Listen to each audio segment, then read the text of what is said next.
Nous pouvons commencer la lecture par la grâce de Dieu à partir du verset 63. C'est l'esprit qui vivifie. La chair ne sert de rien. Les paroles que je vous ai dites sont esprit et vie. Asseyons-nous. C'est l'esprit qui vivifie. La chair ne sert à rien. C'est le Seigneur lui-même qui donne sa nourriture. Vous comprenez, frères? C'est le Seigneur lui-même qui doit donner lui-même sa nourriture à son peuple. Parce qu'il sait ce dont son peuple a besoin. Donc, toute parole dite, prêchée, où l'esprit ne vivifie pas, ne vient pas de lui. Que Dieu nous aide. Et que son grand nom soit très élevé. Parce qu'il a dit ici, c'est l'esprit qui vivifie. La parole doit être accompagnée par l'esprit. Alléluia. Donc, nous disons encore ce matin, Seigneur, que toi-même tu nous donnes ta nourriture. Parce que nous sommes venus manger ta nourriture, pas la nourriture du frère Manassé. Alléluia. La chair ne sert de rien.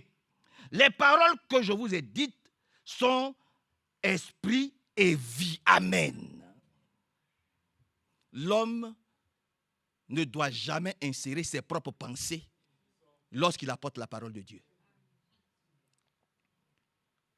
Il ne doit jamais insérer ses propres pensées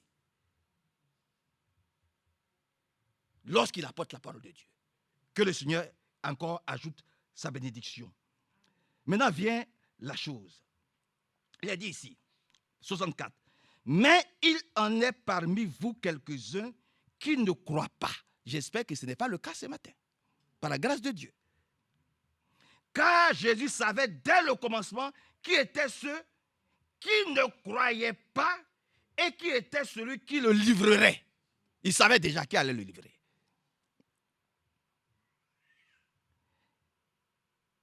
Et il disait, c'est pourquoi je vous ai dit que nul ne peut venir à moi si cela ne lui est donné par le Père. C'est normal.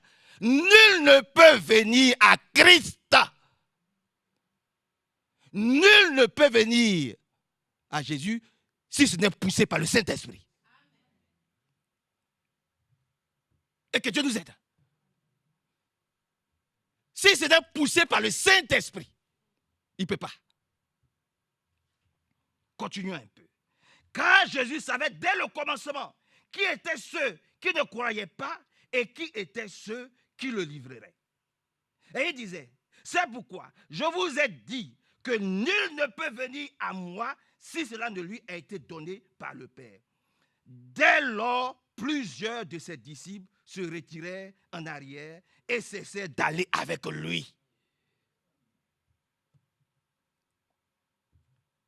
Tous ceux qui n'ont pas le Saint-Esprit, tous ceux qui ne sont pas conduits par l'Esprit, tous ceux à qui Dieu ne s'est pas révélé, quand bien même ils soient assis ici, ils ne croiront pas. Tout ce qui va être dit sera comme du vent.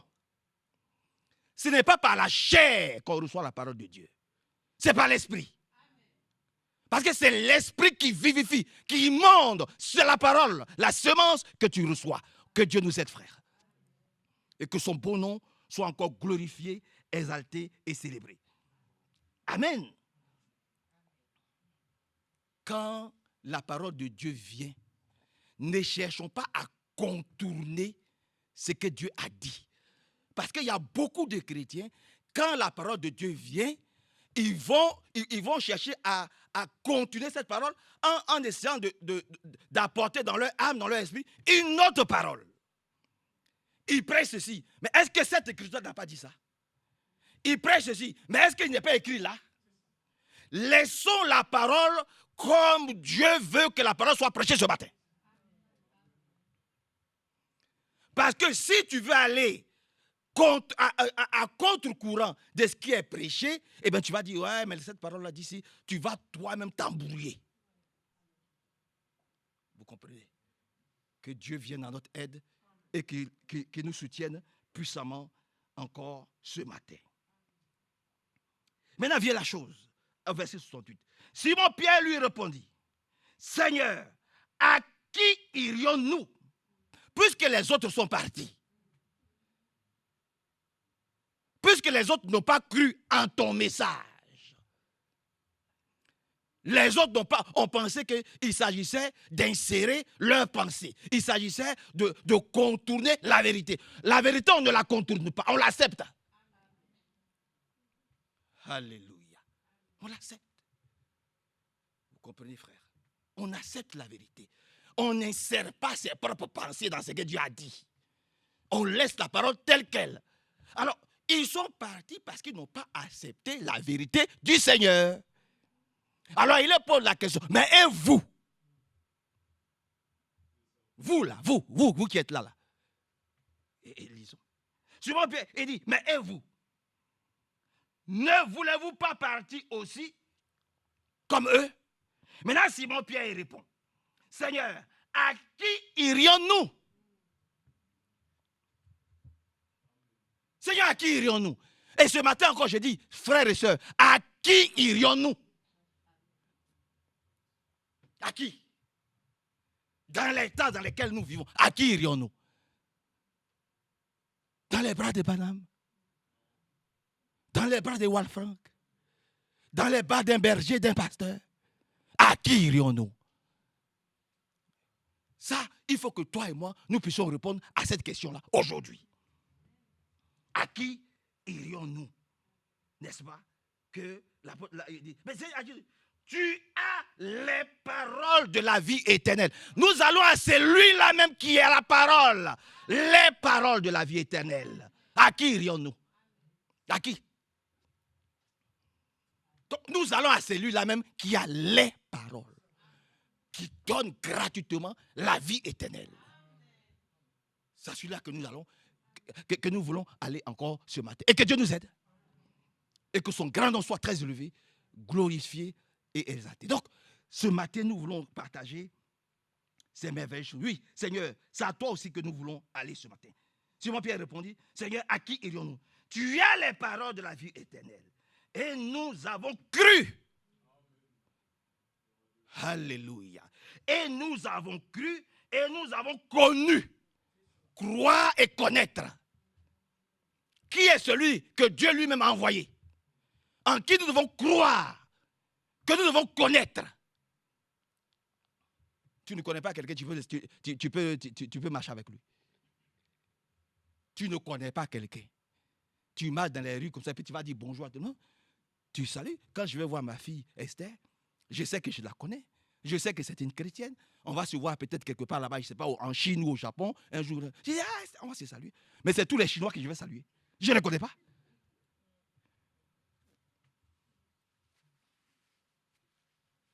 Je vais saluer ceux que je connais. Amen. Connaître. Croire connaître. Ça, il faut que l'Église arrive à ce niveau-là. Que nous puissions connaître celui en qui nous avons cru. Voyez-vous. Oh, que le Seigneur nous aide encore beaucoup. Dans Jean au chapitre 1, dans le livre de Jean au chapitre 1, dans le livre de Jean au chapitre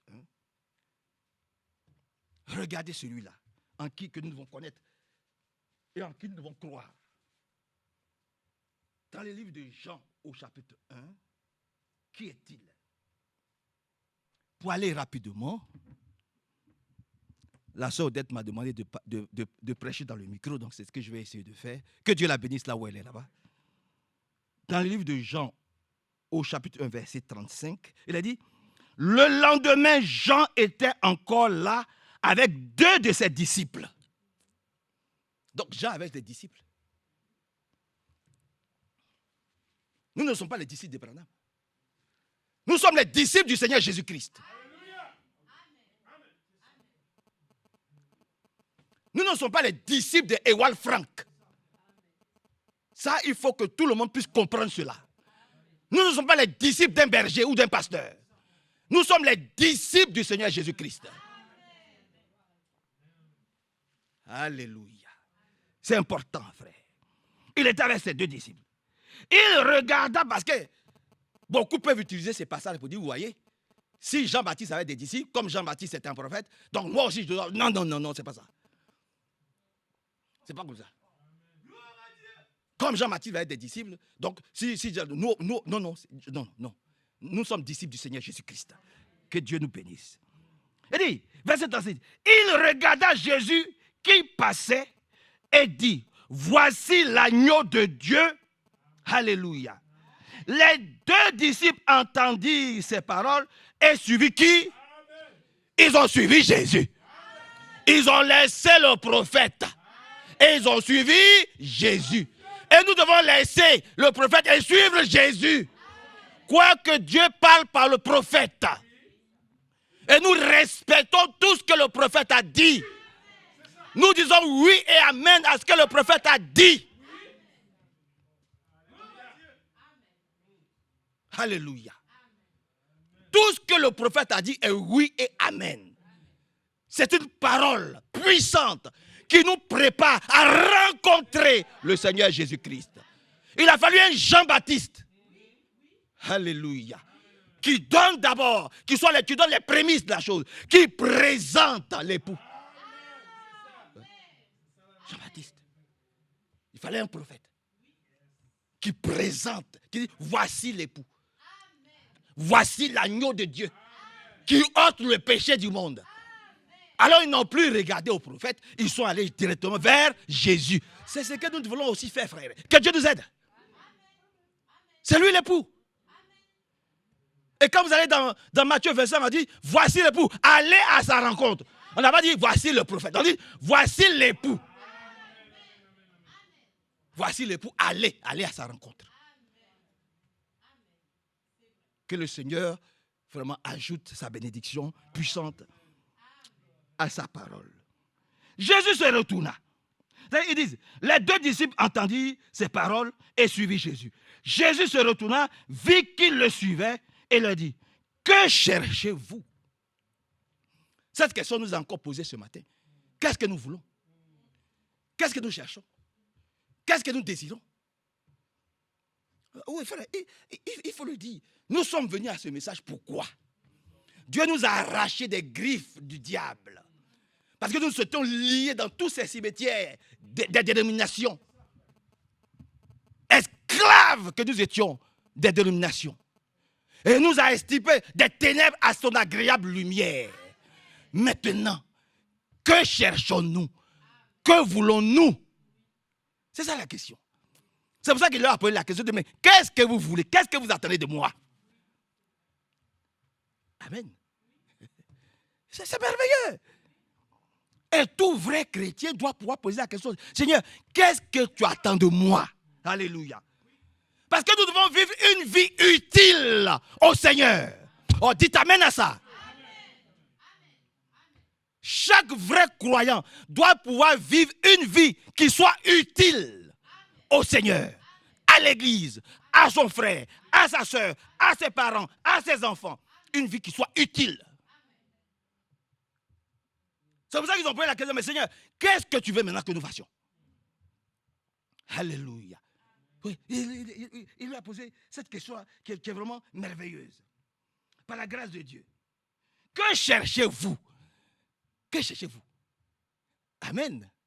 Alléluia. Et cette première question nous est posée, mais que cherchons-nous? Seigneur, prépare-moi toi-même à être prêt pour te rencontrer là-bas dans les airs. Voilà ce que je veux. Que l'église soit prête. Que ton épouse soit prête. Qu'elle soit préparée de la bonne manière. C'est ce que nous cherchons. Et ils ont dit, mais que cherchez-vous? Et il lui dit, Rabbi, ce qu'il traduit par maître. Et ces choses, où demeures-tu? Mais le Seigneur demeure dans sa parole. Alléluia. Tu es où? Mais le Seigneur est dans sa parole, frère. Il est dans sa parole. C'est pour ça que nous aimons sa parole. Alléluia. Et je vous le dis, Dieu il vient chercher ceux qu'il aime. Alléluia. Il est dans sa parole. Amen. louange et honneur lui soient rendus. Il dit, venez et vous verrez. Ils allaient et virent où il demeurait. Ils demeurèrent auprès de lui ce jour-là. Seigneur, nous aussi nous voulons voir et demeurer toujours avec toi. Par la grâce de Dieu, que le Seigneur vraiment nous aide à vivre utile. Allons dans Deutéronome. Allons dans le livre de Deutéronome. Oui, il faut que nous puissions vivre une vie qui lui soit utile.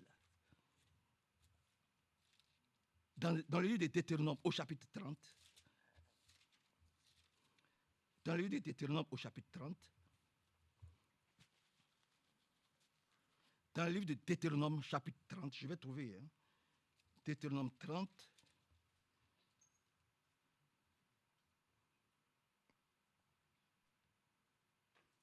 Regardez ce qu'il est dit ici. Dans Deutéronome 30, verset 19. Deutéronome au chapitre 30, verset 19. C'est écrit, et je lis la parole au nom du Seigneur Jésus-Christ. J'en prends aujourd'hui à témoin contre vous le ciel et la terre. Ce n'est pas n'importe qui parle. Ce n'est pas n'importe qui parle. Il dit, je prends aujourd'hui à témoin contre vous le ciel et la terre. J'ai mis devant toi la vie et la mort. Il est le chemin. Il est la vérité et il est la vie éternelle. Donc, il dit ici, je mets devant toi la vie et la mort, la bénédiction et la malédiction. Maintenant, il donne un conseil. Il donne un bon conseil. Il nous conseille maintenant. D'ailleurs, le Saint-Esprit nous conseille maintenant. Choisis la vie. Alléluia. Choisis la vie, mon frère, ma soeur. Choisissons la vie. Choisis la vie. Ouvrons les yeux. Regardons un peu ce qui se passe aujourd'hui dehors. Permettez même que je n'en parle pas. Et je vous dis, le monde est devenu comme une poubelle. Une grande poubelle à ciel ouvert. Que Dieu nous en garde d'aimer encore ce qui se passe là-bas. Choisis la vie afin que tu vives. Mais ce n'est pas seulement toi qui vas vivre, c'est toi et ta descendance. Amen. Alléluia. Choisis la vie.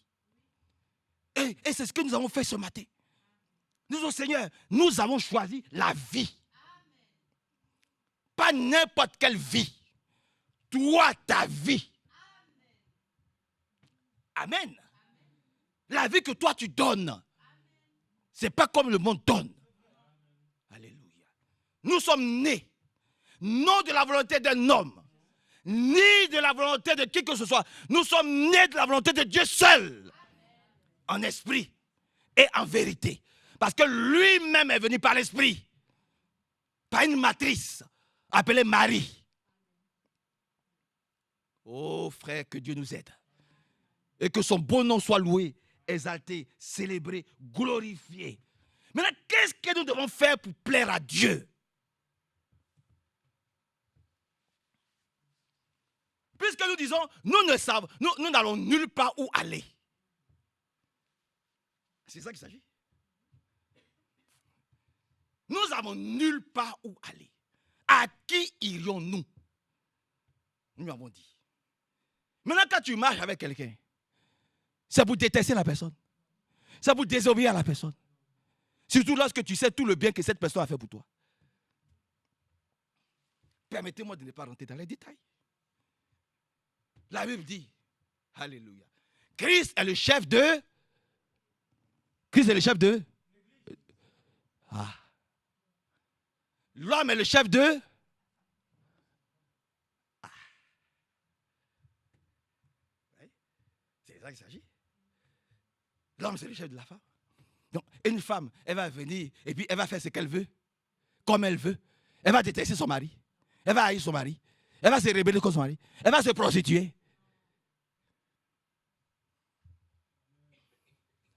Oh, Dieu nous aide, frère. La femme est quoi? Elle est soumise à son mari. Voyez-vous. C'est pour ça que quand tu choisis, il faut bien choisir. Parce que le choix, il est définitif.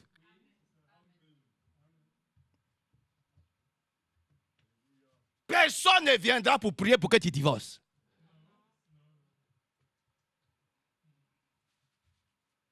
Ah, il faut réfléchir. Tu t'assois, tu réfléchis bien. Et puis quand c'est serré là, c'est celui jusqu'à.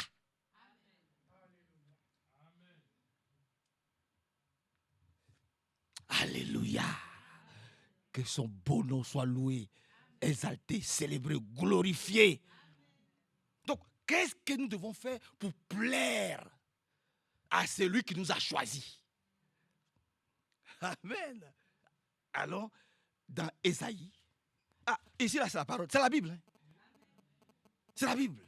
Et c'est ce que le prophète a dit. Alléluia. C'est ça, nous aimons. Nous aimons ce que le prophète a dit. Et nous aimons aussi ce qui est écrit. Parce que les deux sont. C'est pas. Ouais. La Bible est là. Et puis, nous mettons ce que le prophète a dit dedans. Comme ça. Ça devient un. Ça devient un.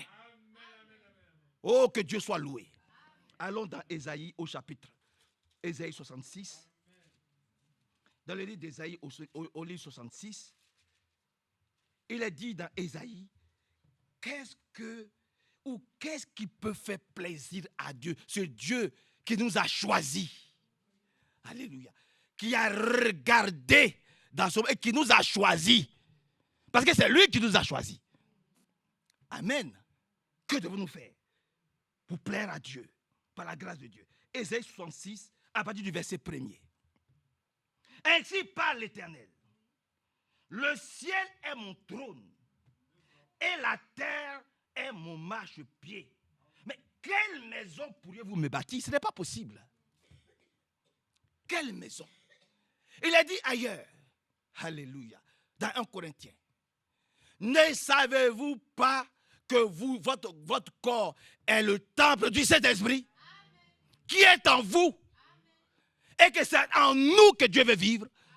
Il veut habiter en nous, pas dans un bâtiment. Vous êtes d'accord que c'est écrit? Ici, il dit, mais quelle maison allez-vous me bâtir? Quelle maison? Parce que le ciel est mon trône et la terre est mon marchepied. Quelle maison pourrez-vous me bâtir? Et quel lieu serait celui de mon repos? Maintenant vient la chose. Toutes ces choses, ma main les a faites. Il a tout créé. Alléluia. Il a tout créé et puis il a mis l'homme dans sa création. C'est pour ça que quand tu contemples la nature que Dieu a créée, tu trouves qu'elle est vraiment belle. Elle est vraiment magnifique. Elle est vraiment merveilleuse. Et l'homme est en train de détruire ce que Dieu a créé. Hélas, avec tous ces produits chimiques, avec toutes ces installations nucléaires et tout ce que vous pouvez imaginer. Mais Dieu sait ce qu'il fait. Avançons un peu. Toutes ces choses, ma main les a faites. Et elles sont toutes venues alors à l'existence. Maintenant viens, oracle du Seigneur. Voici sur qui je porterai mes regards. Alléluia. Voici sur qui je porterai mes regards.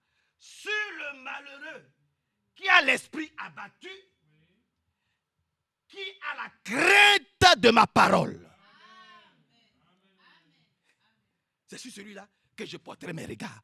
C'est-à-dire, il a la crainte. Il sait que la parole de Dieu est vraie. Et rappelez-vous, je vous ai dit ici, l'incrédulité est une insulte à la véracité de la parole de Dieu. Si tu ne crois pas Dieu, c'est une insulte que tu lui fais. Vous comprenez, frère? Que Dieu nous aide et que nous soyons débarrassés de toute incrédulité. Et le prophète a pu dire, le péché, c'est l'incrédulité. C'est l'incrédulité. Parce que ça part de là, c'est l'origine. Alléluia. C'est l'incrédulité. Que son beau nom soit loué et exalté. Voilà. Qui a la crainte de ma parole? celui qui immole un bœuf, frappe un homme. Non, c'est celui qui a la crainte de sa parole. C'est celui-là qui plaît à Dieu.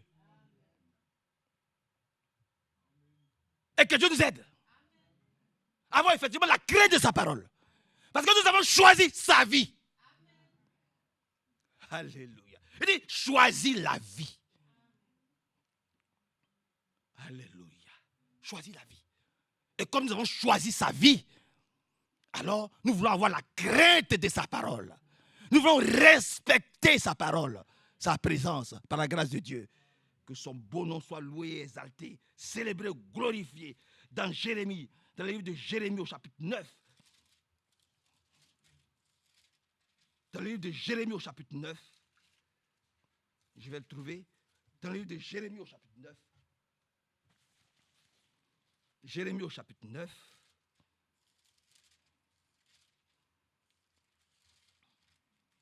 Jérémie 9. Oui, c'est là. Jérémie chapitre 9. Jérémie 9.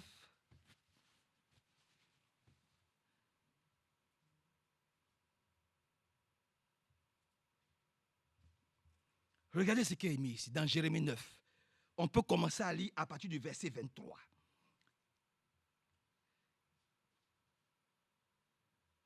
Même le verset 22.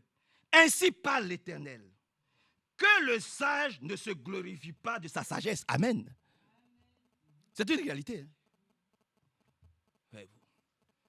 Ce n'est pas celui qui a une forte connaissance de ce que Branham a dit, de ce que Frère Franck a dit, qui peut aller des versets bibliques et versets bibliques. Non, non, non. Les scribes aussi avaient une grande connaissance. Les pharisiens, ils avaient une grande connaissance des Écritures. Mais ils n'ont pas vu venir le Seigneur.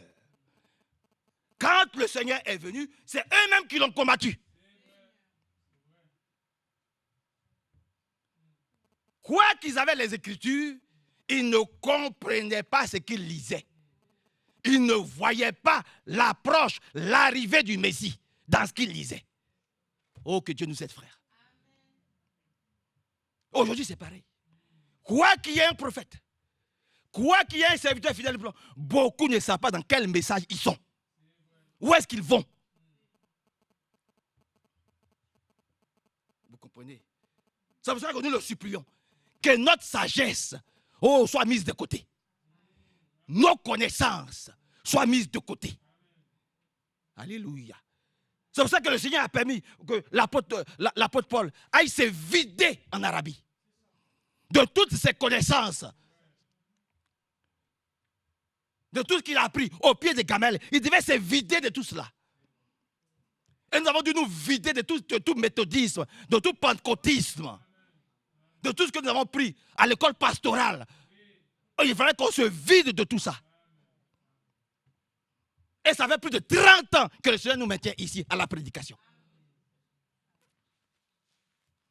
Il a fallu se vider de toute connaissance. Méthodiste, baptiste, assemblée de Dieu et tout cela. Alléluia. Vous comprenez? Que Dieu vienne simplement à notre secours.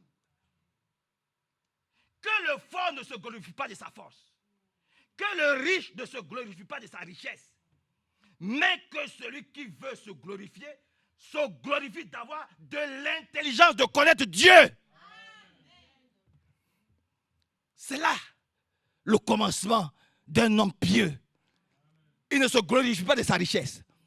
Il ne se glorifie pas du nombre de brochures qu'il a eu à lire. Il ne se glorifie pas d'un frère Branham a dit. Il ne se glorifie pas d'un frère Jackson a dit. Il ne se glorifie pas de tout ce qu'il a pu lire, connaître. Ça, c'est du vent. Il va de brochure en brochure, de brochure en brochure. Ce n'est pas ça que le peuple a besoin. Le peuple a besoin d'une nourriture qui puisse préparer ce peuple-là à aller au ciel. Une manne fraîche, céleste. Une nourriture d'aigle. Qui puisse te préparer à rencontrer le Seigneur dans les airs. C'est cette nourriture-là que le peuple vient. Mais frère Branham a dit, frère Branham a dit, frère Franck a dit, frère Franck a dit, frère Branham a dit. Ça va nous amener où? Ça va nous lier à Branham. Ça va nous lier à frère Franck. Oh, nous devons se relier à Jésus. La parole nous relie à Jésus. Que Dieu nous bénisse, frère. Donc, si nous devons nous glorifier, si nous devons plaire à Dieu, ce n'est pas de notre richesse. Ce n'est pas de nos connaissances. Alléluia. Amen. Ce n'est pas de nos voyages missionnaires sur la tombe de frère Franck, sur la tombe de frère Branham. Parce qu'il y a beaucoup de prédicateurs qui se glorifient. Oui, je suis allé aux États-Unis, je suis allé sur la tombe, je suis allé au tabernacle, au Branham tabernacle. Et puis ça a apporté le Saint-Esprit à qui? Ça a apporté le Saint-Esprit à qui? Alléluia. Ça a apporté le Saint-Esprit à qui? Le peuple veut être rempli du Saint-Esprit. Scellé pour le jour de la rédemption. Donc, la nourriture, elle doit être apportée pour qu'il y ait une véritable rencontre. Alléluia. Entre le Seigneur et le peuple de Dieu. L'élu de Dieu. C'est de ça qu'il s'agit.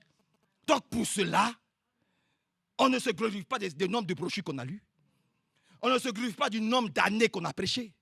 Je viens de le dire il y a 30 ans. Ça ne veut rien dire. On ne se glorifie pas du nombre d'années qu'on prêche. On ne se glorifie pas du « je suis le pasteur ». Tu dois m'écouter. Non, j'écoute Jésus. Si ce que tu dis vient de Jésus, j'écoute. Si ce que tu dis ne vient pas de Jésus, je n'écoute pas.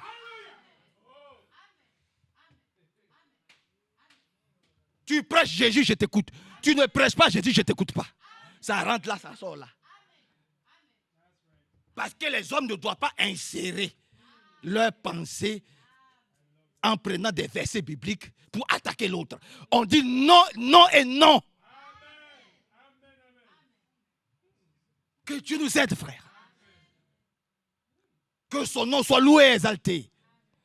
Donc on ne se glorifie pas de ses connaissances. On ne se glorifie pas de son titre d'ingénieur, de pasteur, de je ne sais pas quoi. Ça ne veut rien dire. Si Dieu te donne un titre d'ingénieur, de docteur, de je ne sais pas quoi, ce n'est pas ce titre-là qui va t'amener au ciel. C'est ta rencontre personnelle. Alléluia. Ta rencontre personnelle. Oh, il y a un qui l'a rencontré. Alléluia. Il est venu. Hein? Mais c'est une grâce, frère. Et j'ai fini. J'ai fini. Donnez-moi 10 minutes. Il est 10h30. J'ai fini. Il y a un qui est venu le rencontrer. C'était une grande bénédiction. Il est venu le rencontrer. Il dit, maître, qu'est-ce que je dois faire pour être sauvé? Alléluia. Oh, très bonne question. Bravo. Le Seigneur lui dit, honore ton père et ta mère. Il dit, j'ai fait. Il y en a qui n'ont pas leur père et leur mère. Il y en a qui ne parlent pas avec leur père, qui ne parlent pas avec leur mère. Mais qui est plus que ton père et ta mère? Oh, choisis la vie. Hein. Quel que soit ce que ton père t'a dit, quel que soit ce que ton père t'a fait, quel que soit ce que ta mère... Tu ne parles pas à ton père et à ta mère. Et tu te dis chrétien. Je ne crois pas. Revois ta position. Oh, dis amen à ça. Parce que toute personne qui est contraire contre ça est contraire contre Dieu. Ton papa, ta maman, tu ne vas pas lui parler. À cause de qui? À cause de quoi? Oh non, toi, je suis dedans. Il y en a qui ne sont pas dedans. Ils ne parlent pas à leur papa. Ils ne parlent pas à leur maman. Ils ne parlent pas à leur frère. Ils ne parlent pas à leur soeur. Ils vont aller au ciel. Ah, ce n'est pas une bonne préparation. Hein. Ce n'est pas une bonne préparation. Allez, le Seigneur lui dit, tu peux être... oui, je paye ma dîme. Alléluia. Le Seigneur a cité. Quand le Seigneur a cité, il fait bien. Et puis, s'il ne faisait pas bien, le Seigneur lui dit, là, tu as menti. Mais c'était tout bien. Il est sorti 20 sur 20. Alléluia. Là où beaucoup de nous ici, si on doit parler ici, ont échoué.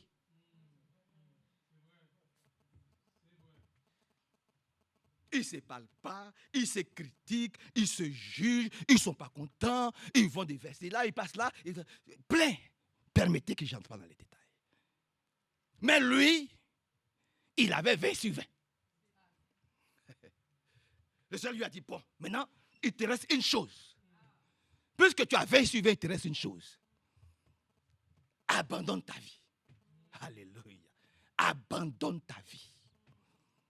Cette richesse-là, abandonne cette richesse-là. C'est bien, j'étais bien noté, mais il faut que tu abandonnes ça. Et puis maintenant, ce que je te demande, viens, suis-moi, moi seul. Amen. Alléluia. Amen. Viens, et puis suis-moi, moi seul. Là, il a compris que, mais si je dois suivre Jésus-Christ, je ne vais plus prêcher, je ne vais plus faire comme je veux, je ne vais plus parler. Il a commencé à réfléchir, il a dit, Là, je ne peux pas plaire à Dieu. Comment? Le monsieur avec qui je sors depuis 10 ans, 15 ans, avec qui j'ai parti ma vie, mais tu n'es pas marié avec lui. Vous n'êtes pas marié, puis vous vivez dans le désordre. Mais c'est l'impudicité. Et puis ça, faut pas qu'on te dise ça. C'est juste un exemple. Tu voles la CAF. Tu voles l'USAF. Mais ça, il ne faut pas qu'on en parle. Non. Vis ta vie, tu es chrétien. Tu te prépares au ciel. Que Dieu nous en délivre. Voleur de l'USAF, voleur de la CAF. Que Dieu te délivre. Tu ne payes pas tes impôts. Que Dieu t'en délivre. C'est de ça qu'il s'agit. Tu ne payes pas ta dîme. Que Dieu t'en délivre. Au nom de Jésus. Tu ne payes pas ta dîme. Quand le Seigneur dit, laisse tout ça et puis viens sur moi, c'est ça. Tu payes ta dîme, c'est moi. Il faut attendre 10 mois avant de payer encore ta dîme. Il y a quelque chose qui ne va pas. Il y a quelque chose qui ne va pas dans ta marche, frère.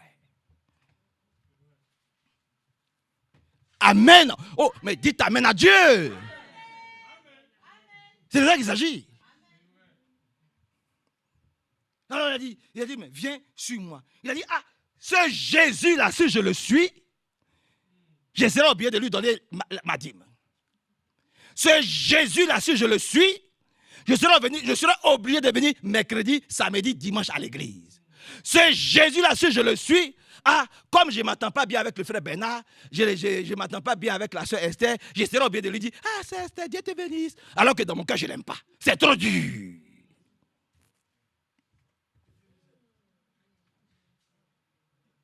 Je ne serai pas libre de vivre comme je veux. Parce que moi, ma liberté, c'est que je viens mercredi, après il faut attendre 1 mois ou 2 mois, et puis je reviens. Comme ça, je me sens libre. Oh, ne suis-je pas libre de faire comme je veux? Alors, ce Jésus-là, si je le suis, je serai obligé d'avoir une vie vraiment réglée par le Saint-Esprit. Oh, je ne vais pas vivre par le Saint-Esprit. Je vais vivre par moi-même. Je ne vais pas plaire à Dieu, mais je vais plaire à moi-même. Faire les choses qui me plaisent moi-même. Parce que quand il va me dire, aime Manassé comme il est, je vais dire non, je vais chercher des trucs pour essayer de casser son pied. Tu ne peux pas casser mon pied.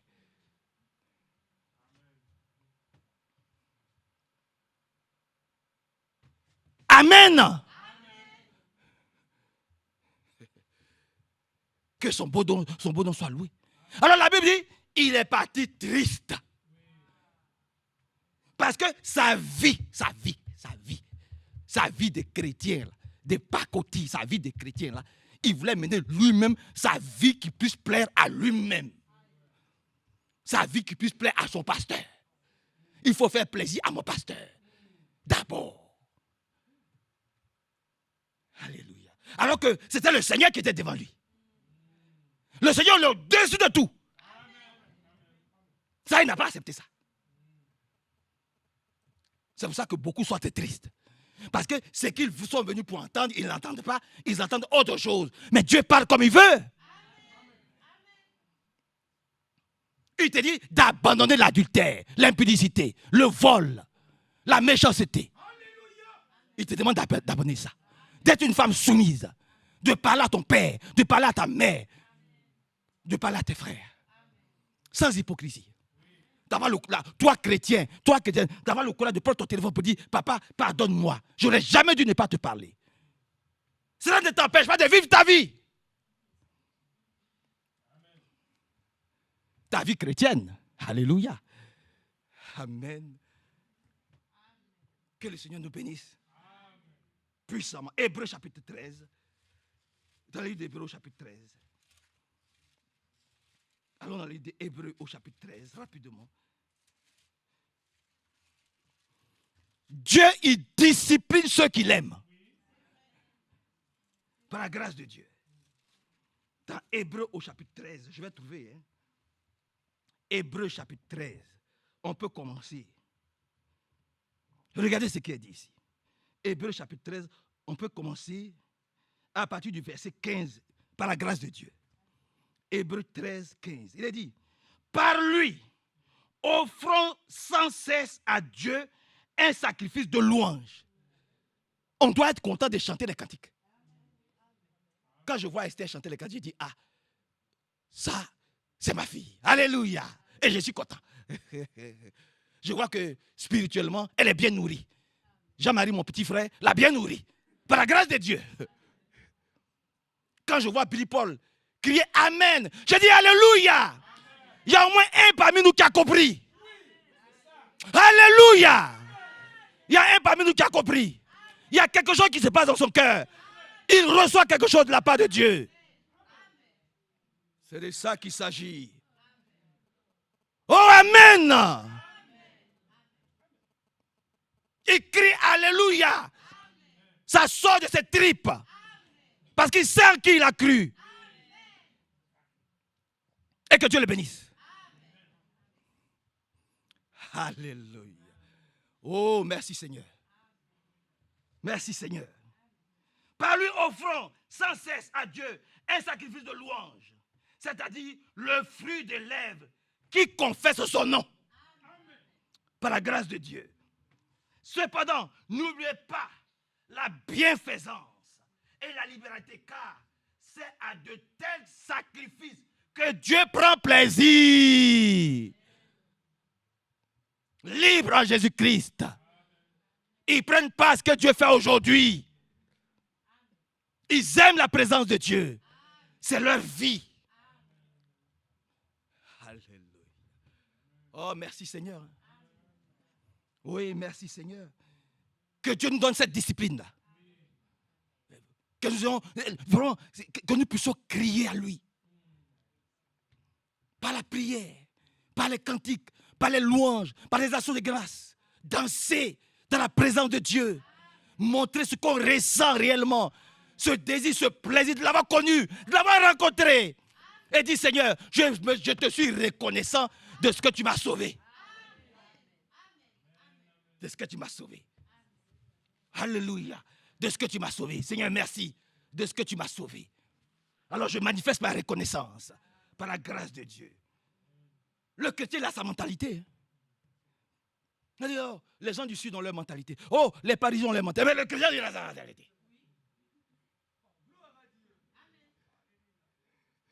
Alléluia. Il a ses attitudes. Et son comportement. Oh, que Dieu soit loué, frère. Oui, oui, aussi. On dit les gens du Sud, ils ont la mentalité du Sud.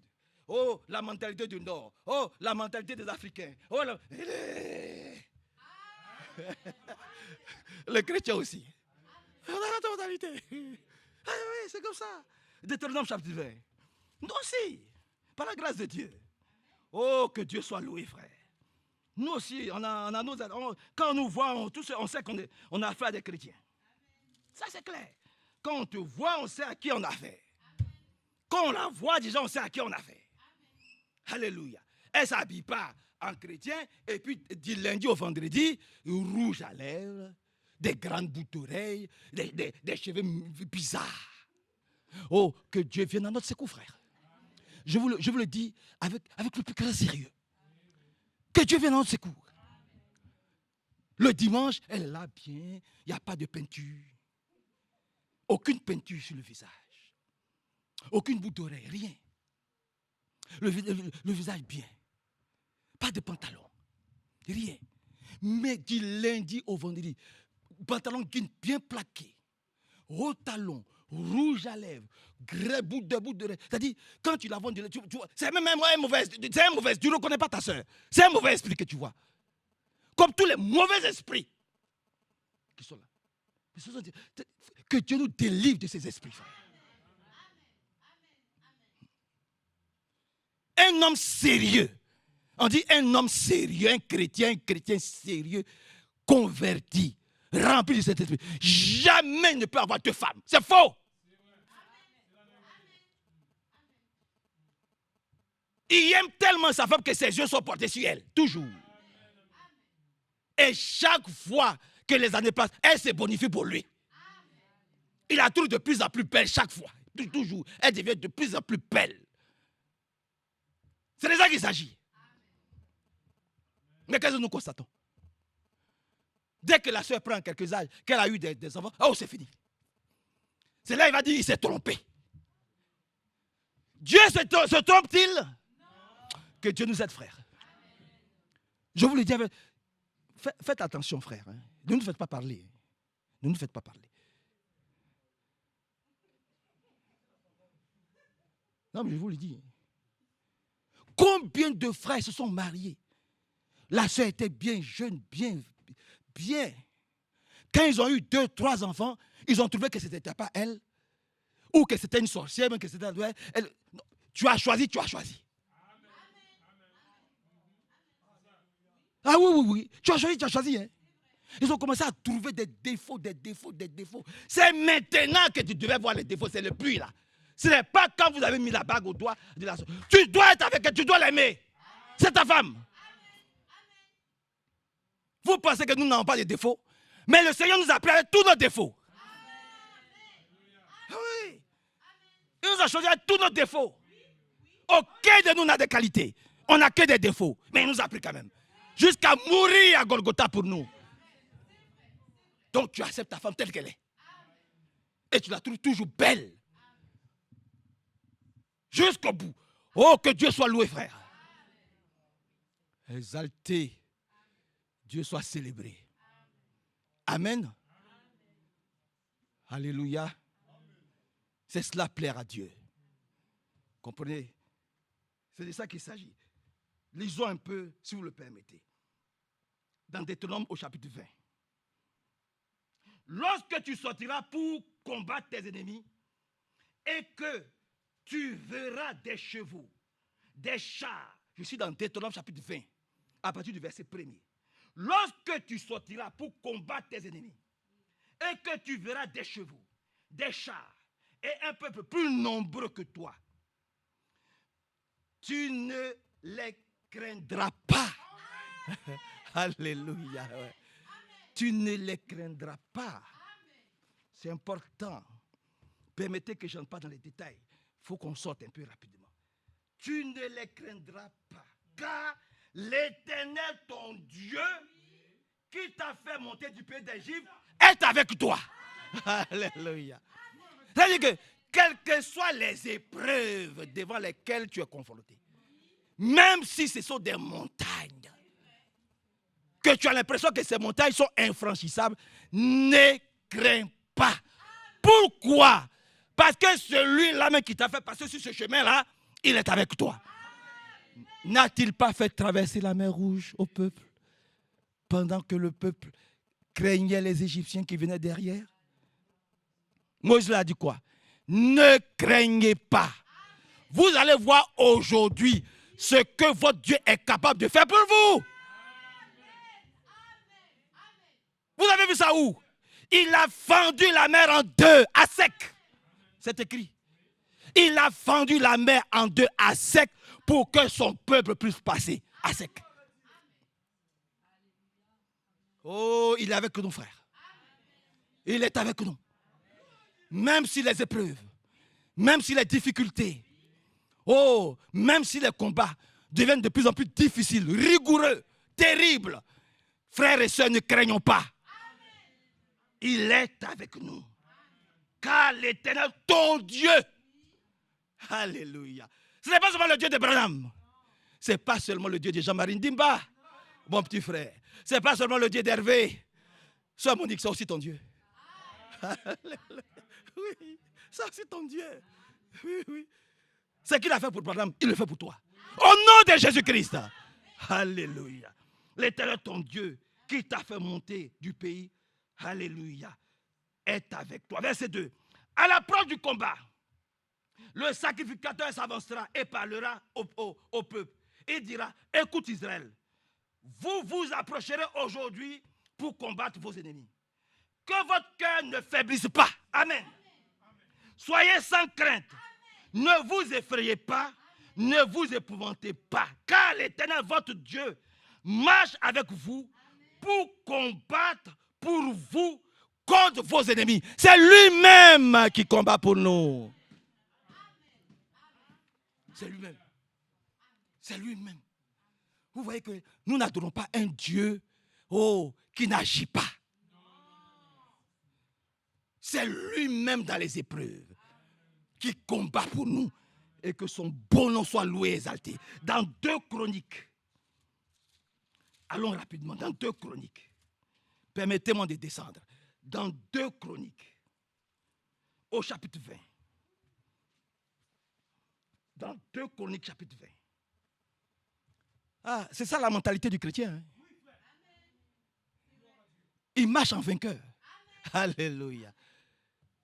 Quelles que soient les épreuves, il reste debout. Ce n'est pas de l'orgueil. Hein? Ah non, non, non, ce n'est pas de l'orgueil. Il sait qui est avec lui. Il reste debout par la grâce de Dieu. Regardez ce qu'il dit dans 2 Chroniques chapitre 20. On peut commencer par aller rapidement dans le verset 15.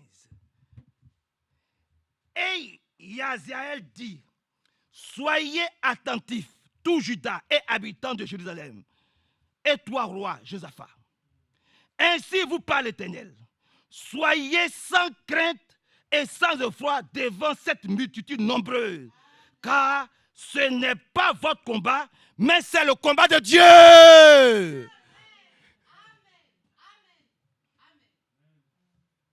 Pour tes enfants, ce n'est pas ton combat, c'est le combat de Dieu. Confie cela à Dieu. Tu es stérile, confie cela à Dieu.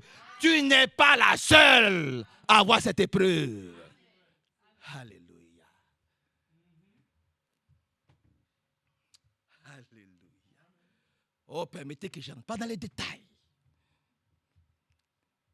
Tu n'es pas la seule à être stérile. Quand je parle de stérilité, je parle de stérilité spirituelle. Tu n'es pas la seule à dire, oh, je suis sec. Je ne ressens rien. Oh, cette parole n'a pas touché mon cœur. Non. Seigneur, entre. Ne te tiens plus à la porte de mon cœur. Entre. Ce n'est pas mon combat. C'est toi qui m'as appelé ici. Seigneur, ouvre mon cœur pour que moi aussi je mange cette nourriture. Seigneur, si je ne reçois rien, ce n'est pas mon combat, c'est toi ton combat. C'est toi ton combat.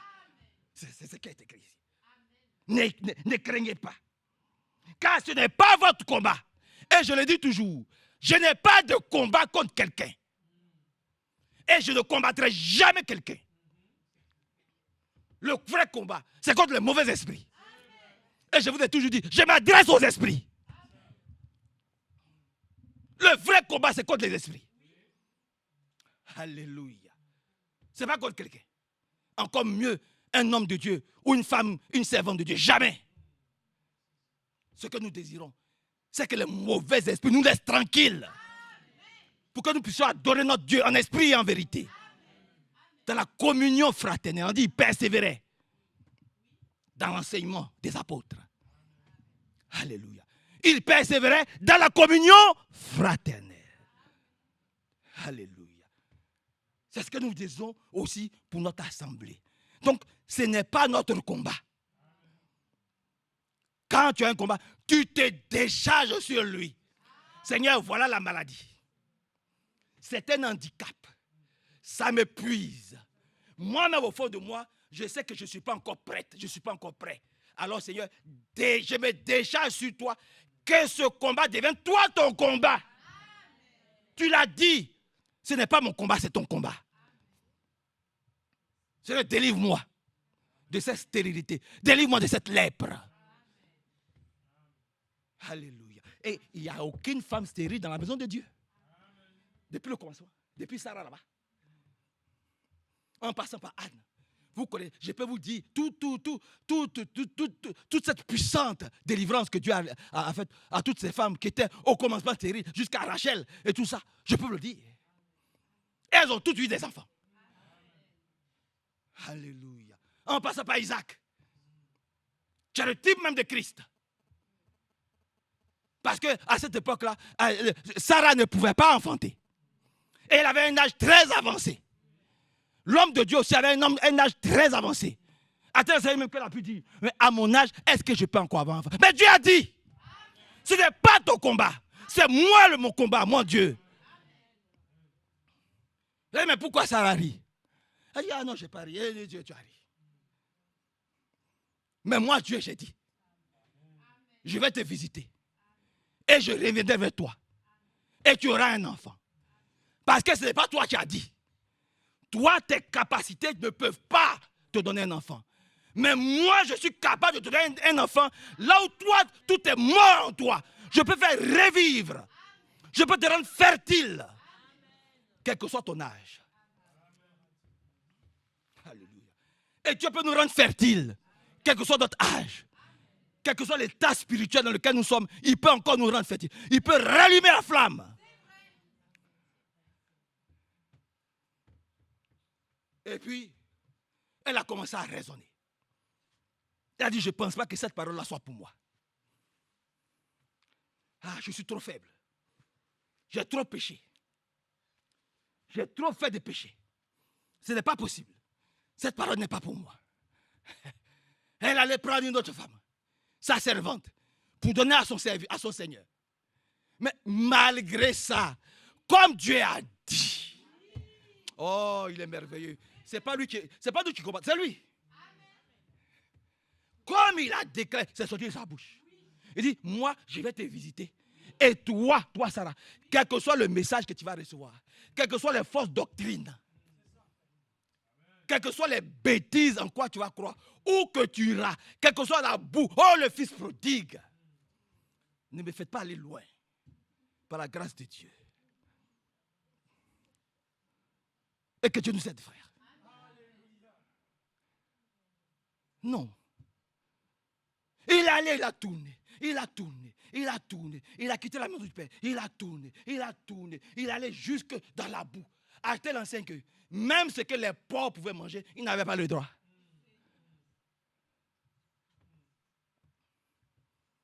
Mais il y avait une petite flamme qui était toujours là. Alléluia.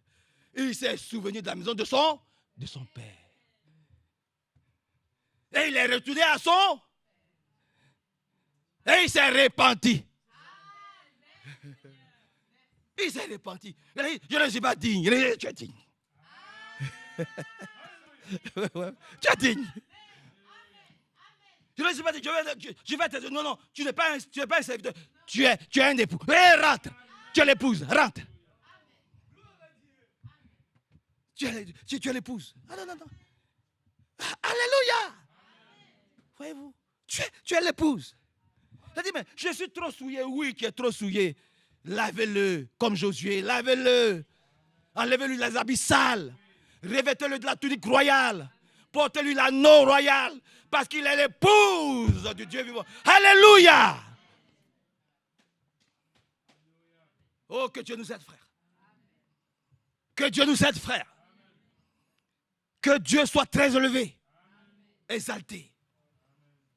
Ce n'est pas notre combat, c'est lui son combat.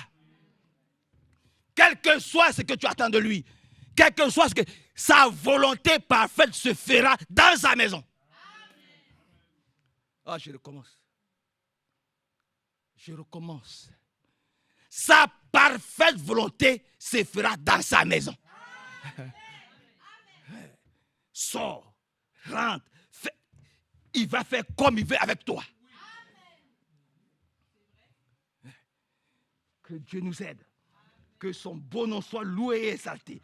Oh, allons dans le livre de Malachie, au chapitre 3. Dans le livre de Malachie, au chapitre 3. Je voudrais bien que nous puissions lire. Oh, le chrétien a sa mentalité. C'est un vainqueur. Alléluia. C'était vainqueur. Ce n'est pas un défaitiste. Ce n'est pas un pleurnichard. Il craint Dieu. Pourquoi? Parce qu'il honore la parole de Dieu. Il ne se lamente pas, il ne gémit pas. Il sait que son combat, c'est le combat de Dieu. Et que c'est Dieu qui combat pour lui. Alléluia. Dans les livres de Malachie, permettez-moi que je prenne Malachie au chapitre 3. Lisons rapidement au verset 17. Il dit, ils seront à moi. Dites un grand amen à ça. Je ne suis pas Abraham. Je ne suis pas frère Franck. Je ne suis pas un pasteur. Je ne suis pas un jeune. Je suis à Dieu. Parce que lui me dit, ils seront à moi. Moi, Dieu. Alléluia. Ils seront à moi.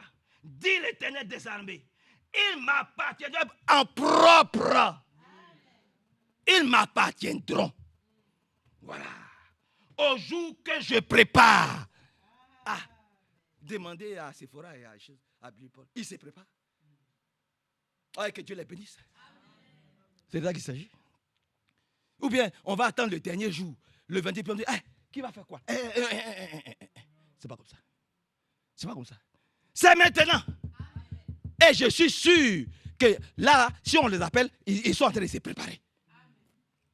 Et la salle, la robe de mariage, le costume de mariage, les chaussures, et le buffet, ils sont en train.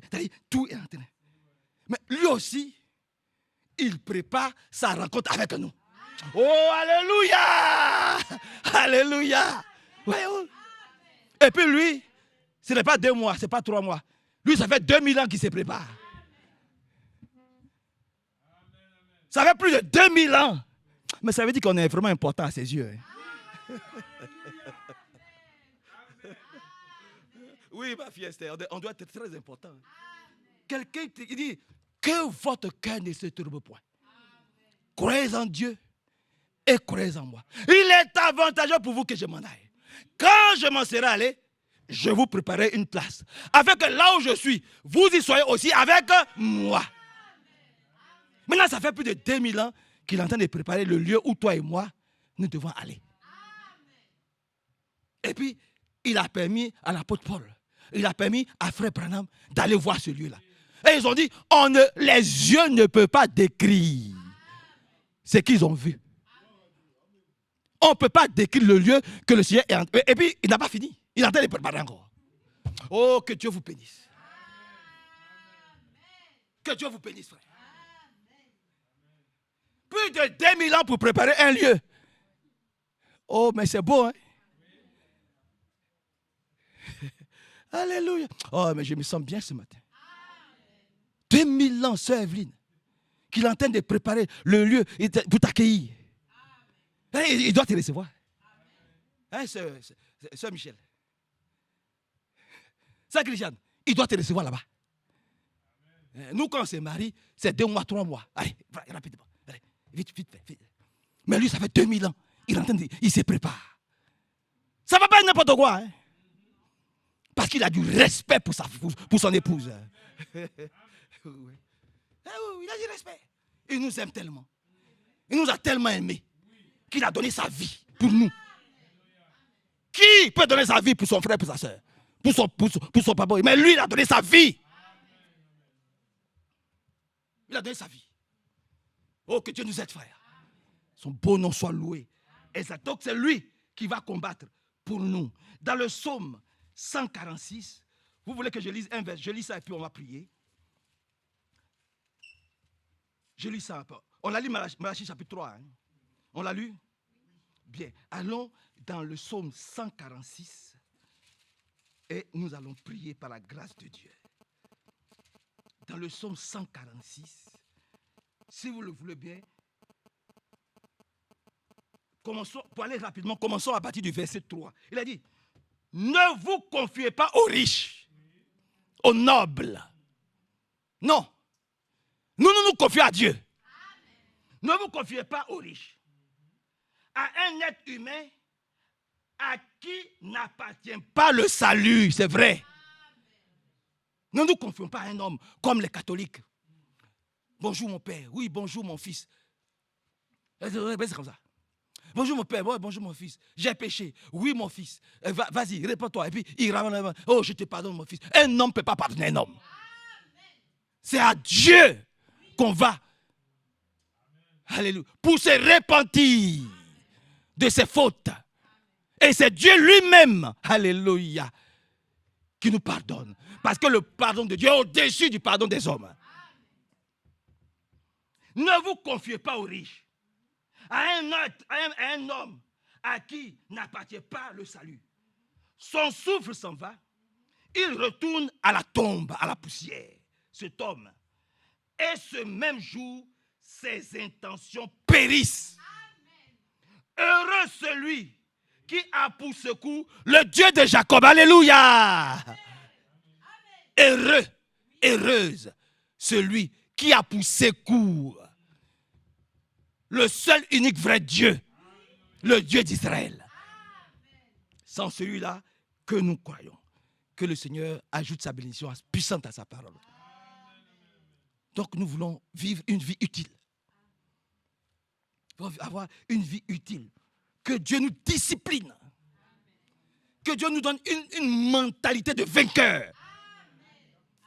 Vous comprenez, frère? Une mentalité de gagneur. Pas de défaitiste. Pas de poule mouillée. Dès qu'il y a une petite maladie, un bras qui enfle, tout de suite il tremble. Il voit déjà sa mort. Non! Quelle honte! Dès qu'il a un mal à la tête, oh, qu'est-ce qui m'arrive? Il commence à trembler. Rapidement, des cachets de Doliprane. Il a peur. Ça, c'est une poule mouillée. Que nous puissions changer de mentalité. Alléluia.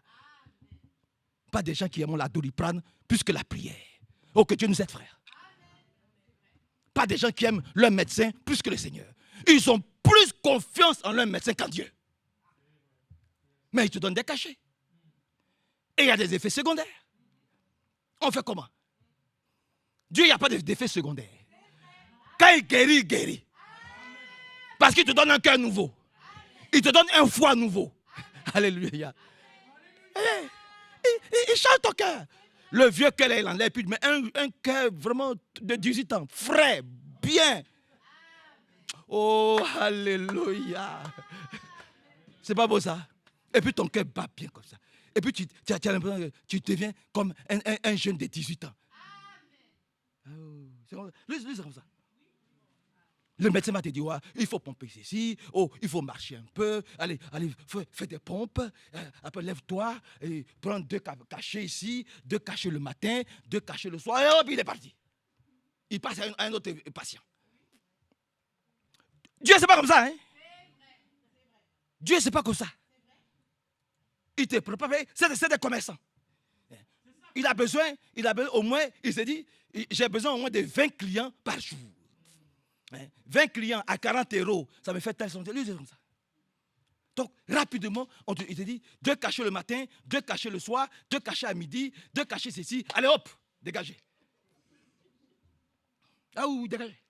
Je n'ai pas le temps. Et c'est pas, chaque 30 minutes, tu dois avoir quelqu'un. Dégagez. Que le Seigneur nous aide, hein, frère. Je vous le dis avec le plus grand sérieux. Je vous le dis avec le que le Seigneur nous aide. Hein. Dieu, c'est pas comme ça. Hein. Quand il te voit, tout de suite, il a compassion. Il dit, ah, mais pourquoi j'ai permis ça? Ça vous allez. Mais pourquoi j'ai permis ça? Ah, je vois vraiment que ma fille, bon, elle n'est pas bien. Donc lui, il te donne un cœur nouveau. Voilà. Tu donnes un cœur nouveau. Un cœur frais. Alléluia. Il change. Quand ton bras, il fait, oh frère, autant de prendre, des bras ont poussé. Oh frère. Il est venu, il avait le cancer.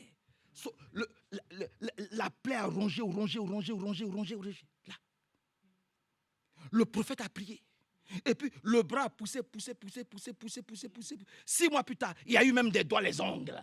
Alléluia. Alléluia. Alléluia. Alléluia. Vous avez vu comment Dieu travaille? Demandez à votre médecin de vous donner un bras nouveau avec des nerfs, tout ça. Demandez-lui. Il va vous mettre un bras en bois. Ah oui, oui, oui. Oui, oui.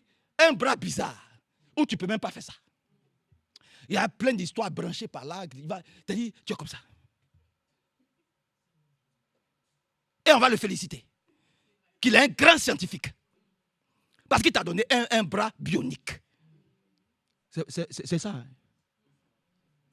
Ou bien il t'a donné un pied bionique, un pied en caoutchouc. Dieu, c'est pas comme ça. Hein? Lui, quand tu cours en lui, il fait en sorte que ton pied repousse. Il fait en sorte que ton bras repousse.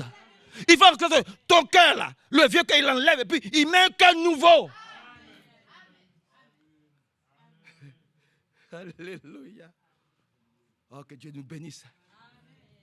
C'est cela plaire à Dieu. Avoir une vie qui plaît à Dieu.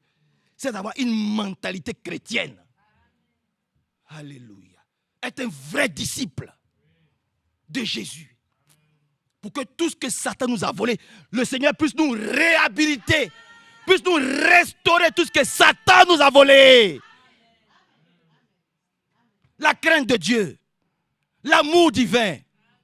La guérison divine. Le retour de nos enfants à la foi. Une église pleine où tous les élus sont rassemblés. C'est ce que nous voulons. Levons-nous ensemble et prions le Seigneur. Levons-nous.